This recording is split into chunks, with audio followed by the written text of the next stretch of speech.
It's been a busy day on Capitol Hill. I'm joined by Congressmember Jared Moskowitz. So, Congressmember, we've got Marjorie Taylor Greene, you got Gosar, you got Massey. They are all lined up right now to oust the Speaker of the House, Mike Johnson, after ousting the prior Speaker of the House, Kevin McCarthy.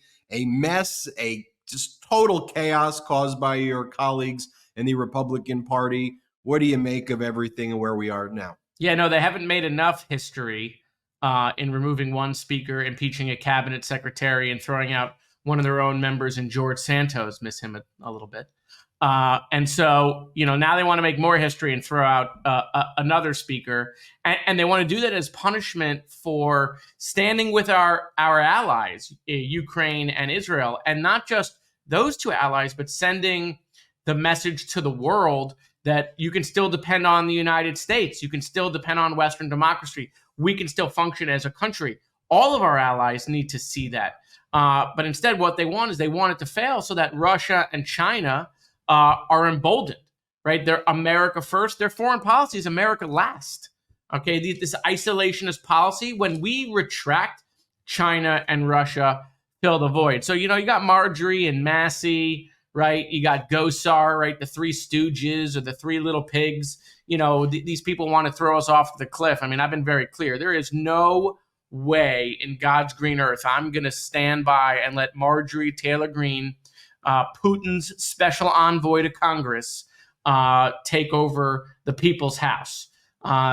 There's just no way I'm going to do that. Not while I'm in Congress. Look, we've watched you, though, take over the House Oversight Committee as your colleague, MAGA Republican James Comer, keeps talking about. Well, we need to maybe investigate. Maybe we could find another spy and we could try to see if that spy can be our next whistleblower. But look, you mix, humor with kind of seriousness, depending on, the circumstances. And most recently, though, you had a very serious message for a lot of your very unserious Republican colleagues who keep on referencing the Holocaust and compare everything to that, whether it's, being banned for them spreading deranged conspiracies. And you had a very important message. Just stop that. Cut that out.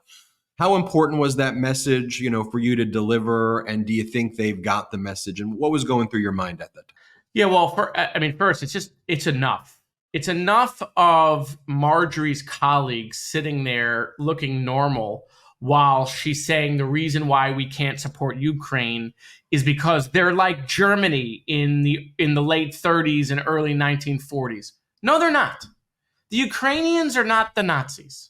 There aren't concentration camps there. They're not putting people on trains, railing them in. They haven't created a Dewey Decimal System of death with numbers on people's arms. Okay, there's not gas chambers or ovens. Okay, it's ridiculous, right? 6 million Jews died in the Holocaust. 10 million people were killed by the Nazis. They tried to take over an entire continent. Okay, Ukraine is just trying to preserve their own territory from being invaded by Putin. And Moscow Marge is trying to, do this Nazi thing, which is literally what Putin is saying. It's the identical argument. And then she, wants to, she thinks she's funny by filing amendments on Jewish space lasers on the Israel aid package. I mean, we don't need Marge's help. Okay, it's just she's not the spokesman for the Jewish people, and I just think it's outrageous the way she uses the Holocaust. And the tragedy and the history of that was erasing of a people, and tries to conflate that of the foreign policy disaster and nightmare going on in Ukraine. It's beyond offensive. It's just enough of it. And I'm just tired of her colleagues sitting there and letting her do that. Why do we have to be the ones, to tell her to shut up? It's their responsibility to do that. It's beyond acceptable in the halls of Congress. As far as James is concerned, I mean, listen, I just want to be there for Chairman Comer. I mean, we've all experienced loss in our lives at different stages.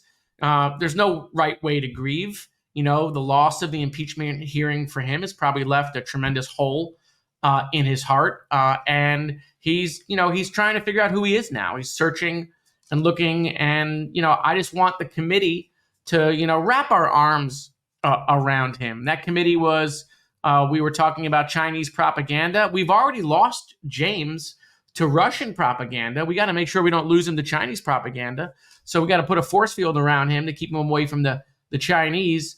But he's going through his different stages of grief, and denial being the first one. He's still in denial over the loss of his impeachment hearing. But I just want him to know that we're pulling for the big guy. We're pulling for James. And as James Comer's trying to find his identity, how about MAGA Mike Johnson? This week we could say a lot about MAGA Mike, but the MAGAs are viewing him as not MAGA enough anymore because he's pushing through this important legislation to support American allies and most notably to provide that funding to Ukraine based on the imminent aspect of Russia's unlawful invasion there. Why do you think MAGA Mike Johnson had a change of heart and might not be so MAGA anymore? That's a good question. We're coming up to Passover, and the story of Passover is Moses leading the Israelites out of Egypt. And so, as we know, Mike Johnson has compared himself to Moses. So perhaps it's with Passover coming, he decided that this was his Moses moment, and he was going to lead Congress away from the Freedom Caucus. At the end of the day, I'm happy he's doing it. I wish he would have done it 2 months ago when the Senate sent over their bill. I wish he would have done Israel in October in his first week of office. Instead, he tied it to the IRS and killed the bill. They've been waiting for their aid for 6 months. But look, better late than never. But make no mistake about it, none of this happens without Hakeem Jeffries, who said to America, this is a Churchill or Chamberlain moment. Hakeem Jeffries, channeling his inner Winston Churchill, Mike Johnson, changing his position and taking, living in the moment, making sure that, America can succeed away from the Neville Chamberlain part of his party, in Marjorie Taylor Greene, Paul Gosar, and Thomas Massie. Thomas Massie, who would let Putin take all of Europe and the Ayatollah in Iran take all of Israel, and backed by the Freedom Caucus. And so, it's nice that these two leaders of the parties have figured this out to move all of Congress forward. It's what the American people demand. It's what I hear from people who vote in general elections and from independents. This is what they want to see happening. And it's a good moment for the 118th because, quite frankly, everything else we've done has not helped the American people. It's all been politics. This is the first time we're actually doing something for the country. So Marjorie Taylor Greene, she lodged the motion to vacate, but didn't bring it to a vote yet. There's, I guess, you probably know the technicalities better than me. But it has not been brought for the vote yet, like we saw with Kevin McCarthy as of this moment. We know Paul Gosar said that he would co-sponsor it. Massie said that he would co-sponsor it. And now we're also hearing, though, from, some of the more moderate Republicans, if that even exists, but those who have been complicit in letting the crazies kind of run the show. We've even heard some rumors that some of the more moderate Republicans would quit if a motion to vacate was brought right now, which could hand over power to Hakeem Jeffries and allow Democrats to actually get things done. That may be wishful thinking, but where do you think we are right now? From what you're hearing at this moment, do you think that this motion to vacate is brought and they remove MAGA Mike Johnson? Can you see other Republicans quitting, right now? What do you see happening? Yeah, I mean, it's going to be interesting. So right now you got 3 members who have co-sponsored the motion to vacate, right? She's going to have to go to the microphone and actually move to make the motion. I don't know that that's going to happen.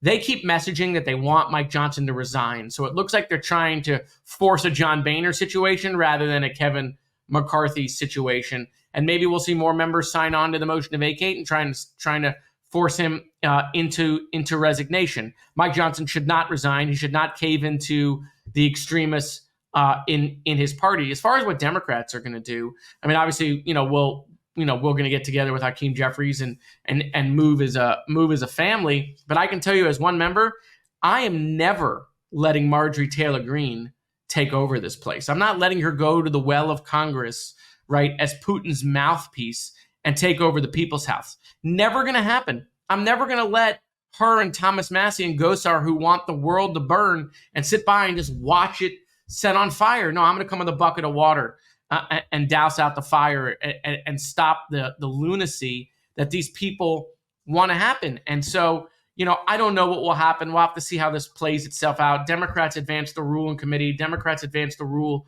on the floor. We're showing leadership. We're showing the American people that we're willing to work across the aisle. And look, if she makes her motion to vacate and then there's a motion to table, I could see Democrats voting for the motion to table, which means we don't take up the issue. We never get to Johnson. I'm not interested in saving Johnson. I'm interested in saving the American people from Marjorie Taylor Greene. Congressman, we'll leave it at that. Come back next week. We'll see where we're at. Let's follow this each and every step of the way together. Thanks for all you are doing for our democracy, really. We appreciate you. No, thank you. And as Mike Johnson, Moses says, let my people go. There you have it. Real quick, Meta just changed their algorithm to suppress political content. Please follow our Instagram at MeidasTouch right now as we head towards 400,000 followers so you don't miss a beat.